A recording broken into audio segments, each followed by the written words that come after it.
Қайырлы күн, құрметті оқушылар. Осы грант ұбт-да келуі мүмкін, және де осы грант ұбт-да келіп жатқан сұрақтарды талдайтын боламыз. Арасында келіп жатқан сұрақтар да бар. 30 сұрақ талдайтын боламыз. Бұл нұсқа талдауда әр сұраққа тоқталып жеке-жеке жауаптарына тоқталып түсіндіріп өтетін боламын. Сіздер жылдамырақ көру үшін 1/5 жылдамдықпен, немесе 1/25 жылдамдықпен көрсеңіздер болады. Солай көруді ұсынамын, тез көріп өту үшін. Бірінші сұрақ. КСРО-дағы 1960 жылдардың ортасынан бастап 1980 жылдардың ортасына дейінгі мерзімнің шартты атауы. Яғни 1960 жылдардың ортасы дегеніміз ол 1965 жылдар шамамен, 1985 жылдар аралығында КСРО-да қандай кезең болды. Әр сұраққа жауапқа тоқтала кетейік. Біріншісі қуғын-сүргін жылдары дейді. Қуғын-сүргін жылдары репрессия жылдары, оны баршамыз білеміз. 37-38 жылдары репрессия жылдары болды. Яғни бұл жауап болмайды. Жылымық кезеңі. Жылымық кезеңі деп біз Хрущев басқарған, КСРО-ны Хрущев басқарған кезеңді атаймыз. Сталин қайтыс болғаннан кейін Хрущев келеді. 1953 жылдан 64 жылға дейін КСРО-ны Хрущев басқарған. Ол қатаң Сталиннің заңдарынан кейін, кезеңдерінен кейін келіп, елде жаңағыдай жылымық орнатады. Яғни көптеген кісілерге кешірім жариялайды, репрессияға ұшыраған көптеген кісілерді ақтап шығады. Солай тағы басқа көптеген жағдайлар болғаны үшін жылымық кезеңі деп аталады бұл тұста. Индустриялық жылдары білеміз, 1925 жылдары қабылданады. 25 жылдардан кейін елде индустрияландыру бағыты болады. 1925 жылы Компартияның 14-ші съезінде қабылданған. Яғни бұл да келмейді. Жылымық кезең келмейді, индустрияландыру келмейді. Яғни сонда бізде 1965-85 жылдар аралығында КСРО-да тоқырау жылдары болған. Дұрыс жауабымыз тоқырау жылдары. Тоқырау жылдары ол экономикалық дағдарыс жылдары, яғни КСРО-да көптеген салалар кері кетіп, экономикалық дағдарыс болған. Келесі сұрақ, екінші сұрақ, 1917 жылы ақпан революциясынан кейін орнады. Ақпан революциясы, бұны баршамыз білеміз. 1917 жылы Ресей патшасы 2 Николай тақтан құлатылады. Ресейдің соңғы патшасы бұл 2 Николай. Яғни осы 1917 жылға дейін елді патша басқарып келді. Сөйтіп патшаны тақтан құлатты, революция жасап. Революция дегеніміз ол төңкеріс, ұлы төңкеріс. Революцияны үлкен көтеріліс деп те атауға болады. Өте үлкен ауқымды көтеріліс болып, және де жеңіске жеткен көтеріліс болады ол. Соны біз революция деп атаймыз. Сөйтіп 2 Николай тақтан құлатқаннан кейін енді елді кім басқарады? Сөйтіп бізде елге қос үкімет келеді, яғни қос үкімет орнайды. Яғни бұл сұрақтың жауабы қос үкімет. Бұл қос үкімет деп отырғанымыз кімдер? Бұл уақытша үкіметпенен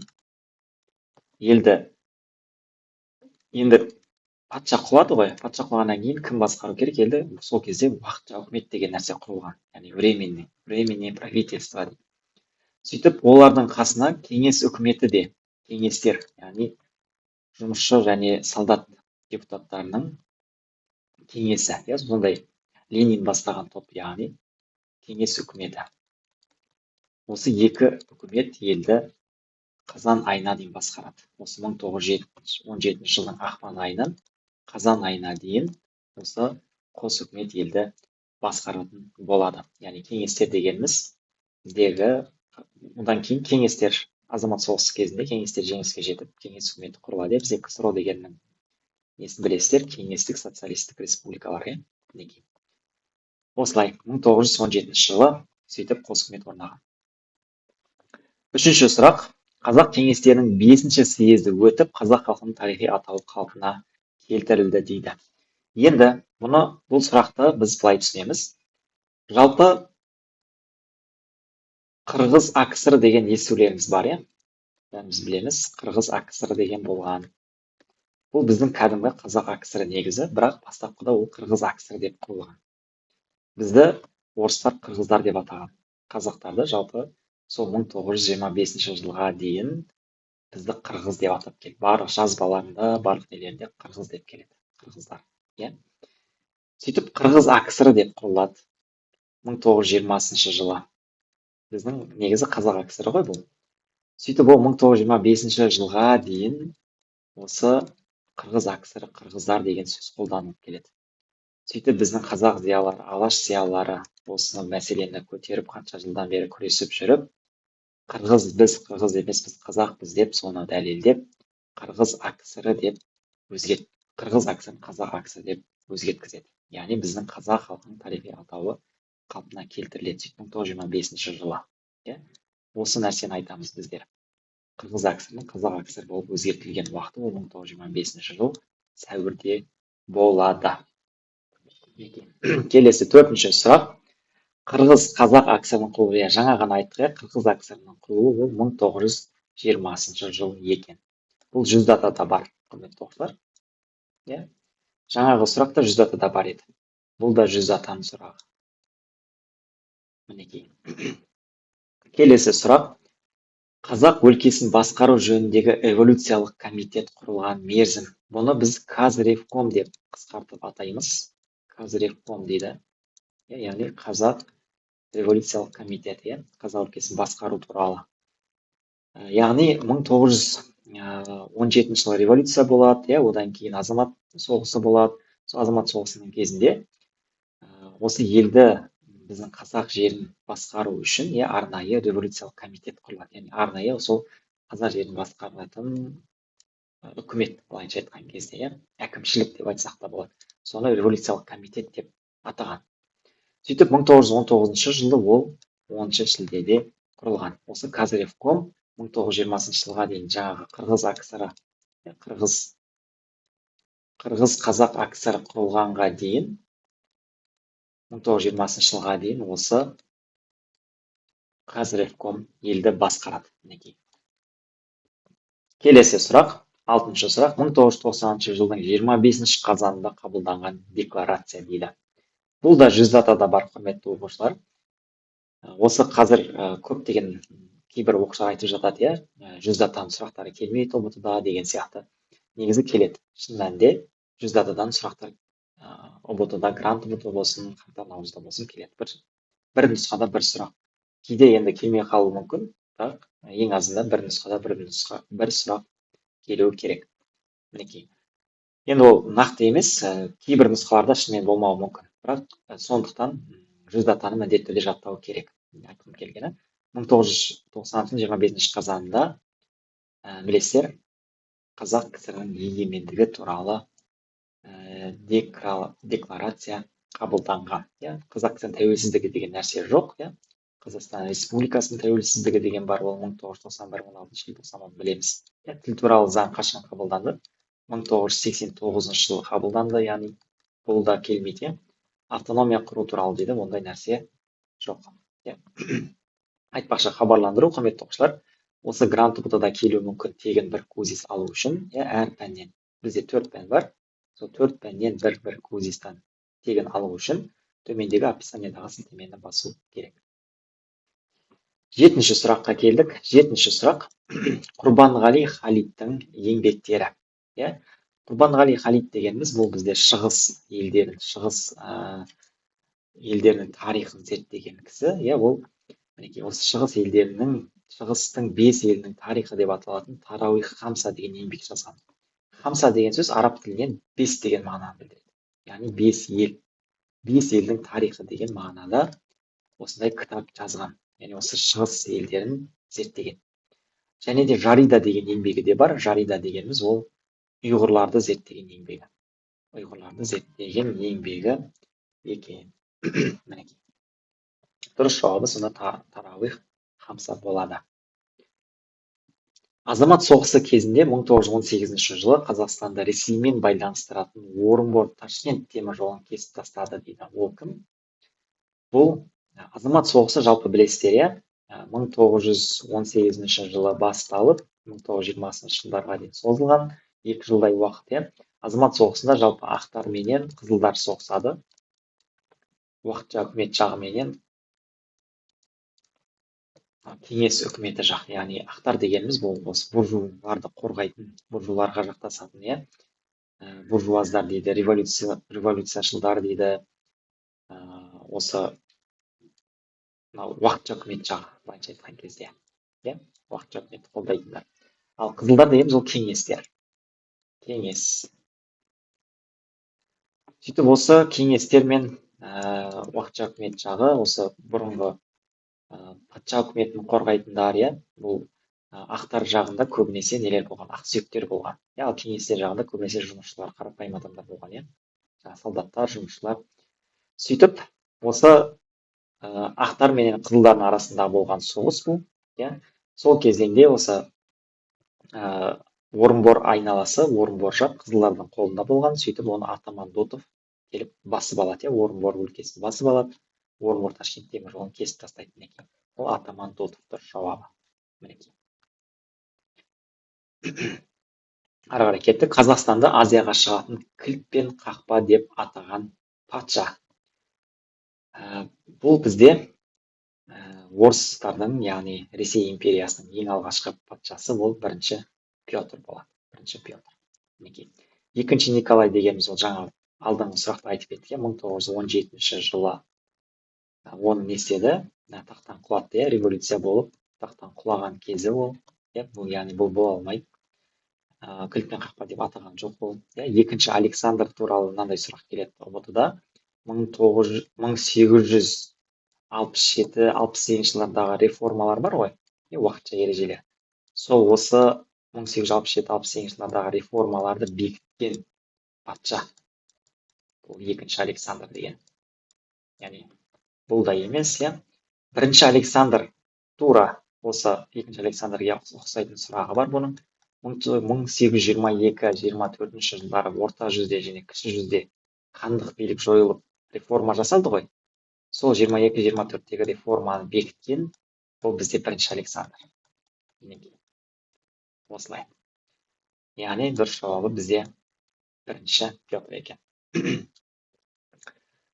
Енді келесі 10-шы сұраққа да келдік.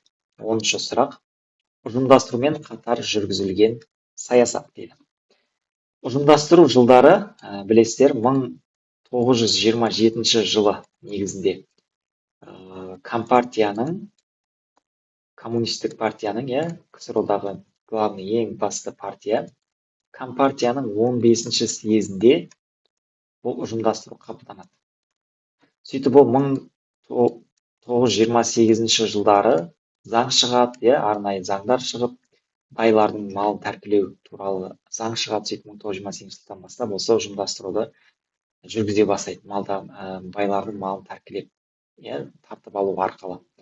Сөйтіп бұл 1930 жылдары, 31-33 жылдары жалпы қарқынды түрде жүргізіле бастайды ұжымдастыру. Сөйтіп осы 30-31-33 жылдары не болады?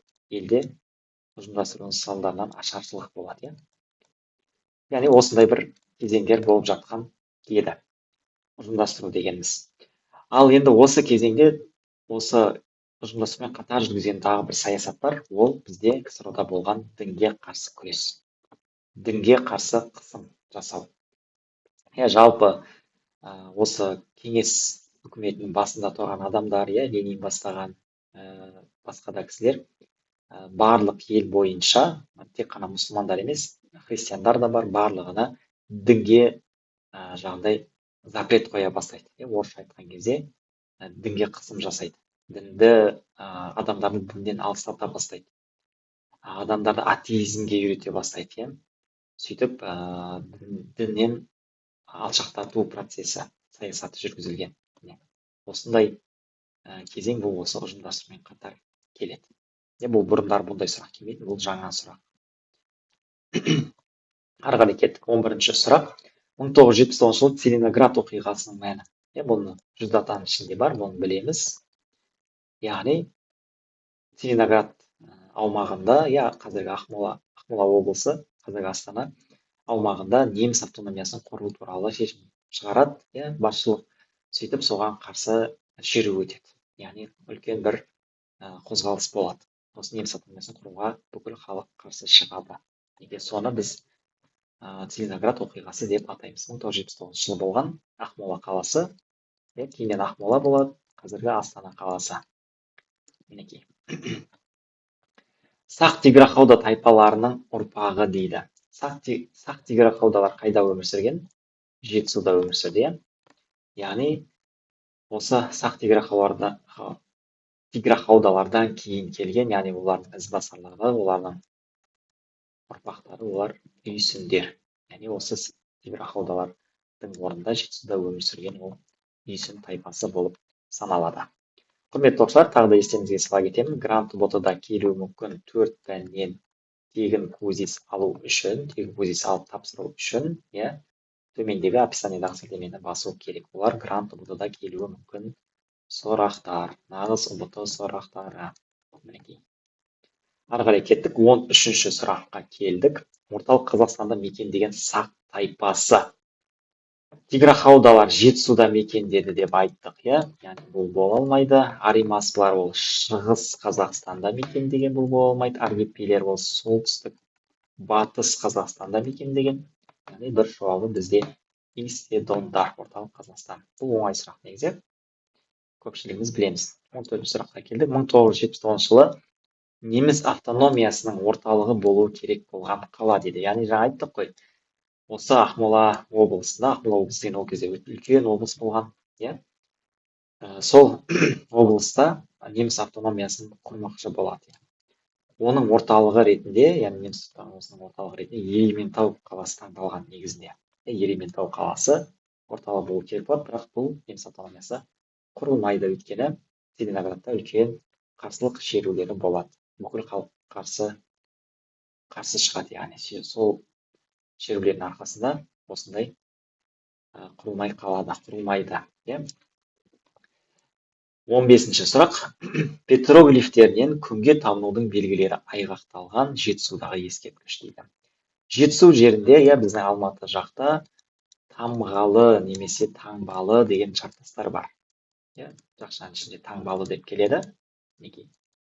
Бұрынғы кездің сақтар дәуірінің одан да ескі, тас дәуірінің адамдары кезінде салып кеткен түрлі таңбалар, түрлі жағындай петроглифтер бар, суреттер бар.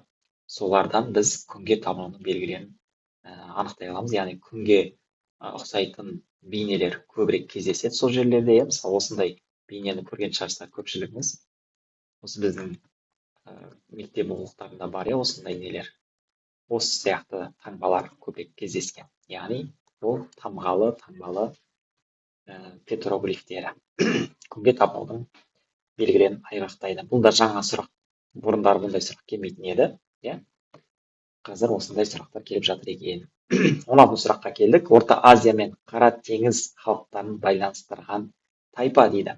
Енді Орта Азия білесіздер, Қазақстан, Қырғызстан, Өзбекстан жерлері, осы орталық Азия, Орта Азия. Ал Қара теңіз деген ол Еділден ары қарай, Түркия жақтары, немесе жаңағы Россияның батыс жақтары, Грузия жақтары, мінекей сол жақтардағы халықтармен біздің орталық Азияның халықтарын байланысып тұрған тайпа. Олар кімдер? Олар әрине біздің батыс Қазақстандағы сарматтар. Басқалары сәйкес келмейді. Истедондар орталық Қазақстанда болды. Массагеттер мен тайлар олар арал жақтарда болды. Сонда бұлар келмейді. Дұрыс жауап сарматтар болады. Жайық пен Еділдің арасында батыс Қазақстанда өмір сүрген сарматтар. Сақтар туралы жазылған ең алғашқы деректер дейді. Бұл алды осы қаңтарда да, наурызда да келген бұл сұрақ. Бұл сұрақтың дұрыс жауабы парсы деректері. Яғни бізге ең алғаш, ең ескі болып келетін сақтар туралы жазбалар, сақтар туралы деректер осы парсылардан келген. Ең алғашқылары. Сақтар өмір сүрген мерзім, бұл да 100 датада бар, құрметті оқушылар. БЗБ бірінші 1000 жылдықта өмір сүрген. 1917 жылы уақытша үкіметтің ұйғарымымен Түркістанның комиссары болып тағайындалды дейді. Дәл осындай 4 сұрақ бар, құрметті оқушылар. Міне 1917 жылы ақпан революциясы болды ғой. Сол ақпан революциясы болғаннан кейін бізде қос үкімет орнады, яғни бірінші уақытша үкімет орнады, одан кейін оларға кеңестер қосылды, сөйтіп қос үкімет орнады. Сөйтіп осы уақытша үкіметтің адамдары, яғни әкімшілік, яғни аппараттары дейміз ғой, елді басқару үшін жіберілген, тағайындалған, былайша айтқан кезде қазіргі тілмен айтсақ, әкімдер деп айтсақ та болады, әкімшілік деп айтсақ та болады. Сөйтіп, әр региондарға, әр облыстарға уақытша үкімет өздерінің адамдарын жібереді. Сол елдің, сол облысқа басшы ретінде. Иә. Сөйтіп, осы Түркістан облысының, Түркістан аумағының комиссары болып, ол бізде Мұстафа Шоқай тағайындалады. Мұстафа Шоқай. Мінекей. Дәл осындай сұрақ. Мінекей. Келесі сұрағымыз ол Жетісу облысының комиссары, уақытша үкіметтің өкілі. Иә, ол кім? Ол Мұхамеджан Тынышпаев. Бізде Мұхамеджан Тынышпаев туралы Жетісу облысының екінші мемлекеттік думасына сайланған депутат дегенде сұрақта келеді. Мінекей. Яғни екеуі бірдей екен. Сонда Мұхамеджан Тынышпаев Жетісу облысының комиссары болады, уақытша үкіметтің адамы. Келесі Орал облысының комиссары ол Батырқайыр Ниязов. Орал облысының уақытша үкіметтің өкілі. Сол облысқа қарайтын жауапты адам. Келесі Торғай облысы. Торғай облысы ол бізде Әлихан Бөкейхан екен. Торғай облысының уақытша үкіметтің қарамағында Торғай облысын басқарған кісі ол Әлихан Бөкейхан. Бұл комиссарлар аз ғана уақыт басқарады. Яғни 1917 жылы ақпан наурыз айларында бұл осы процестер болған, уақытша үкімет орнай бастаған. Сол кездерде осы комиссарлар тағайындалады. Кейіннен бізде сол 1917 жылдың қазан айында білесіздер, кіші қазан революциясы болып, осы 17 жылы кеңестер билікке келеді. Соған дейін осы Торғай облысының комиссары болып Әлихан Бөкейхан жұмыс жасаған. Азамат соғыс кезінде де бірнеше уақыт жасайды. Кейіннен қызылдар жеңіп, кеңестер жеңіп, соңында кеңес үкіметі болып кетеді. Яғни соған дейін басқарған. Келесі сұрақ. Қимақтардың 16 қаласы туралы айтқан араб ғалымы. Ол осындай дерек қалдырған кісі, араб ғалымы, ол бізде Әл-Идриси. Әл-Идриси деген кісі. Дәл осы сұраққа ұқсайтын қимақтардың 7 тайпасы туралы айтқан деген сұрақта келеді. Қимақтарда 7 тайпа бар екендігін айтқан кім деген, ол бізде Гордези. Осындай да сұрақ бар негізі. Ары қарай кеттік. 1395 жылы Алтын Орда ханы Тоқтамыс пен Әмір Темір арасында болған соңғы шайқас. Алтын Орда ханы Тоқтамыс хан, және де Әмір Темір. Бастапқыда Тоқтамыс хан Әмір Темірдің қолдауымен Алтын Ордаға хан болған. Кейіннен ол Тоқтамыс Әмір Темірге бағынбай өз алдына бөлек кеткен, бағынбай қойған. Сөйтіп Әмір Темір оны жазаламақшы болып 3 рет соғыс жариялайды. 3 рет. 1391, 93, 95 жылдары осы Әмір Темір мен Тоқтамыстың арасында шайқастар болады. Сөйтіп ең соңғы шайқасы ол бізде Терек деген жерде өткен. Терек өзенінің бойында деп те айтылады. Сол Терек деген жерде соңғы шайқас болып, Әмір Темір жеңеді, Тоқтамыс Сібір хандығына қарай қашып кетеді. Келесі сұрақ, 25-ші сұрақ. 7-ші және 8-ші ғасырларда, 7-ші ғасырларда Қыпшақтар осы елдің құрамында болды дейді. Енді қарайық. Құрметті оқушылар, Қыпшақ деген ру, бастапқыда олар бір ру болған, әр мемлекеттердің құрамында осы қазақ жерінде өмір сүрген, белгілі бір ру ретінде, белгілі бір тайпа ретінде сол өздерінің мемлекеттерін құрмастан бұрын оның алдындағы мемлекеттердің құрамында болған. Яғни біз енді уақытына қараймыз бұл жерде. Бізге 7-ші, 8-ші ғасыр деп айтып. 7-ші ғасыр, 8-ші ғасыр. Бұл дегеніміз қай неге сәйкес келеді? Мына жерге қарап тұратын болсақ, бізге бұл Батыс түрік мемлекетіне сәйкес келеді. Яғни Батыс түрік мемлекеті өмір сүрген уақыты қашан? 603 және 704 жылдар. 603 дегеніміз ол бізде 7-ші ғасыр. Ал 704 дегеніміз ол бізде 8-ші ғасыр болып есептеледі. Яғни, бір қосамыз ғой, +1, сонда 8-ші ғасыр, жақта +1, 7-ші ғасыр. Осы ғасырлармен кейде шатас жататын оқушылар болады. Егер сіздер жылды ғасырға айналуды шатасқан жасаңыздар, онда қазіргі кезде еске алыңыздар. Мысалға, қазір 2025 жыл болса, иә, мысалы, қазір қандай ғасыр? 21 ғасыр, иә? Мінекей.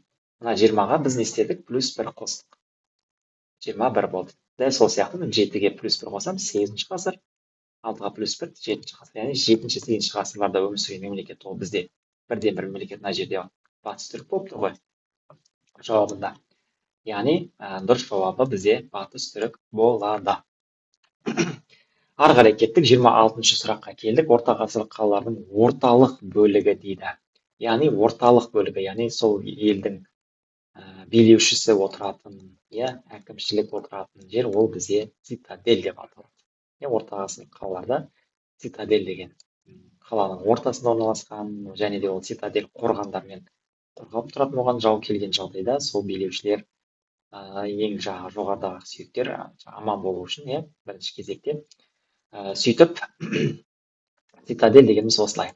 Одан кейін қаланың тағы бір бөлігі бізде, тағы бір бөлігі Шахристан деп келеді. Шахристан деген ол бізде қолөнершілер, саудагерлер, иә, байлар тұратын жер болған.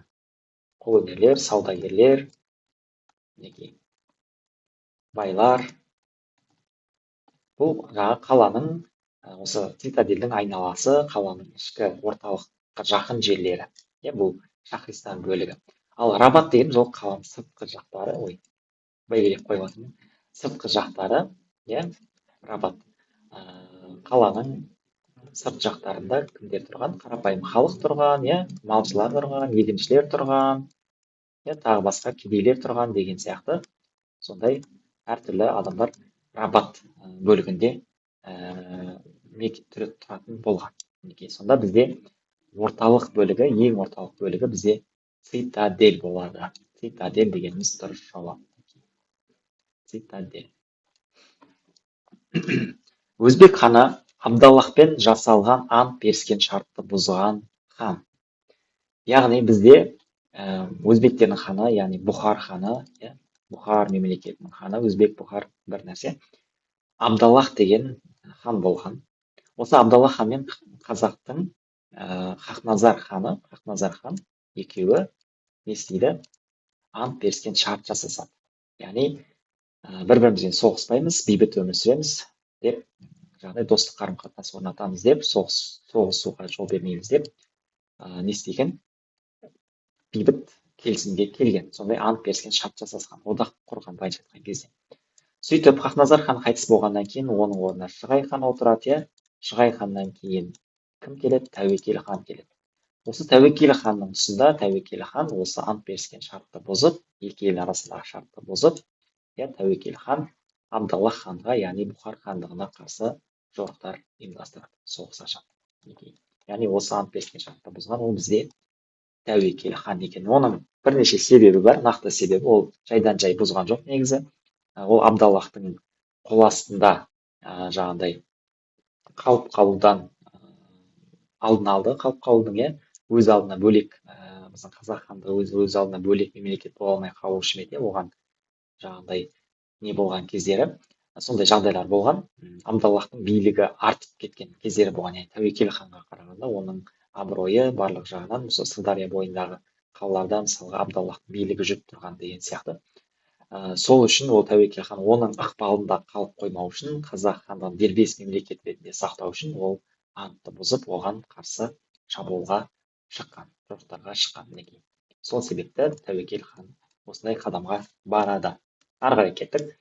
Бұхар билеушісі Абдаллах Ташкент билеушісі Баба Сұлтанға қарсы одақ құрды дейді. Бұл жаңа ғана айтып өттік, Абдаллах хан мен Хақназар хан бірігіп не істеген? Одақ құрған. Жаңағы ант беріскен шарт дегеніміз осы.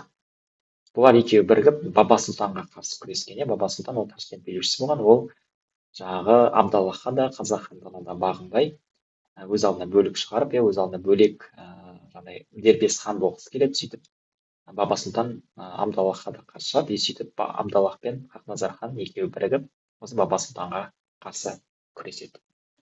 Мінекей. Сонда бізде дұрыс жауап Хақназар хан екен. Ары қарай кеттік. 29-ға да келіп қалдық. 17 ғасырдан бастап қазақ хандығының діни және саяси орталығы болған қала. 17 ғасырда бізде ол кім? Есім хан. Есім ханның тақта отырған кезең. Есім хан таққа келеді.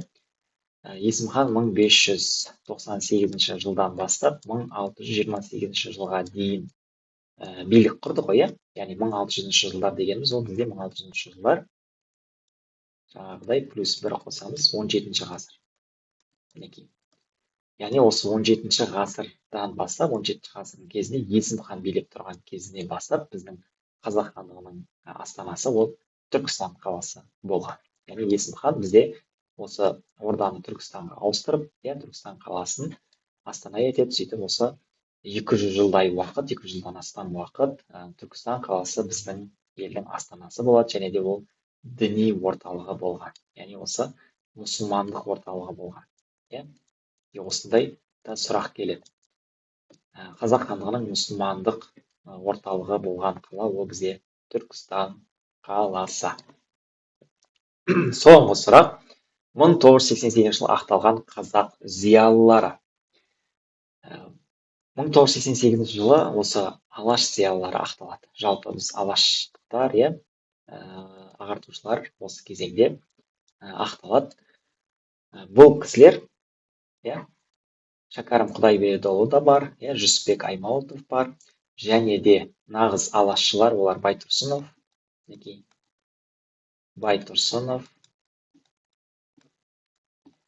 Мағжан Жұмабаев, және де Міржақып Дулатұлы. Осы 5 кісі бірге 1988 жылы ақталған. Бұл айтпақшы жүз датада бар. Құрметті оқушылар, жүз датаны жаттаған болсаңыздар, бұны білесіздер. Мінекей. Шәкәрім Құдайбердіұлы, Жүсіпбек Аймауытов, Байтұрсын Жұмабаев, Дулатұлы. Осы кісілер 1988 жылы ақталады. Осымен нұсқа талдауымыз аяқталды. Назарларыңызға рахмет. Егер сұрақтарыңыз болса, құрметті оқушылар, комментарийға жаза кетіңіздер. ұбт-да кездескен, пробныйда кездескен, немесе басқа да жауабын таппай жүрген сұрақтарыңыз болса, комментарийға жаза кетсеңіздер болады. Олардың барлығын оқып, біз жауап беретін боламыз. Басқа да сұрақтарыңыз, айтарларыңыз болса, комментарий қалдыра кетсеңіздер қуанамыз.